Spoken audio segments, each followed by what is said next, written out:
முருகப்பெருமானுக்கு ரொம்பவே பிடிச்ச ராசிக்காரங்கள்லாம் யார் யாருன்னு தெரியுங்களா? இத பத்தி தெரிஞ்சுக்கிறதுக்கு முன்னாடி மறக்காம என்னோட சேனலை சப்ஸ்கிரைப் பண்ணி வச்சுக்கோங்க. அப்பதான் இது போல ஆன்மீக தகவல் எல்லாம் நீங்க தெரிஞ்சுக்க முடியும். கமெண்ட் பாக்ஸ்ல ஓம் சரவண பவ அப்படின்னு கமெண்ட் பண்ணிட்டு பாருங்க. எல்லாருமே நினைக்கலாம், ஏன் இவங்களை மட்டும் தான் முருகப்பெருமானுக்கு பிடிக்குமா அப்படின்னு சொல்லிட்டு கேட்கலாங்க. அப்படிலாம் இல்லைங்க.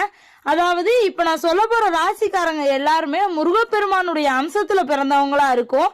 அவங்க வந்துட்டு முருகப்பெருமானுடைய தீவிர பக்தர்களா இருப்பாங்கங்க. இந்த ராசிக்காரங்க எல்லாருமே முருகனை போய் வேண்டணும் அப்படின்னு சொல்லிட்டு இல்லைங்க. முருகனை வேண்டாம இருந்தாலும் கூட அவங்களுக்கு ஒரு கஷ்டம்னு வர்றப்ப முருகப்பெருமான் தானா வந்து உதவி செய்வாருங்க. அது மட்டும் இல்லாம இந்த ராசிக்காரர்கள் எல்லாருமே முதல்ல பாத்தீங்கன்னா சிவபெருமானுடைய தீவிர பக்தர்களா இருந்திருப்பாங்க.